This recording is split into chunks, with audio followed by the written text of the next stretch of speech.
तो दोस्तों हमारा ये अनकॉमन वर्ड है डॉविश। डॉविश जैसा कि इसके स्पेलिंग से आपको लग रहा है, ये लफ्ज़ डव से बना होता है।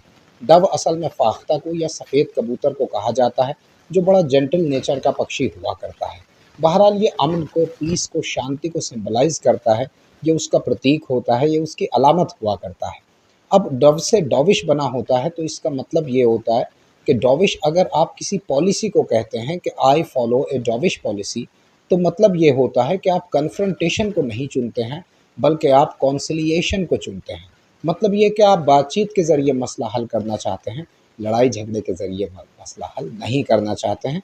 आप कह सकते हैं I follow a dovish policy, I follow a dovish policy.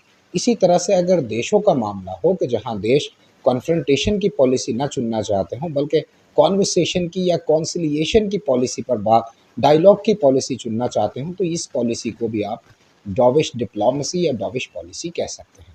मैं कह सकता हूं कि my country always follows the dovish diplomacy. इस तरह से इस्तेमाल होता है। डॉविश कोई लीडर भी हो सकता है।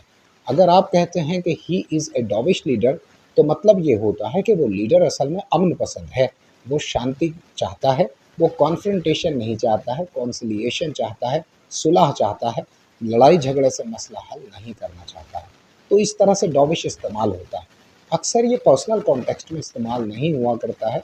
जनरली यूँ नहीं कहा जाता है कि ही इज़ ए डॉविश पर्सन, लेकिन हाँ, यूँ ज़रूर कहा जाता है कि he has a dovish policy या he always follows a dovish policy.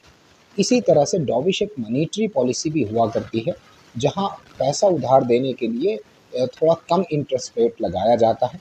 उस पॉलिसी को भी डॉविश मनीटरी पॉलिसी कहा जाता है, ताकि कम इंटरेस्ट रेट हो, ज़्यादा लोगों को फ़ायदा हो, लोग लोन ले सकें। इस तरह से मामला तय किया जाता है।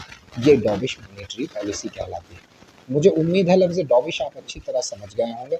इस डॉविश का अपोजिट असल में हॉकिश हुआ करता है। ये हॉक से बना होता है, जिसे हिंदी उर्दू में बाज या शाहीन कहा जाता है। ये एक प्रेडेटर हुआ करता है। क्योंकि ये हॉकिश डॉविश का अपोजिट होता है, लिहाजा आप आसानी से समझ सकते हैं कि इसका क्या मीनिंग है। कुछ और जानना चाहते हैं, मुझे सजेस्ट कीजिएगा। आपके कमेंट का इंतज़ार करूँगा।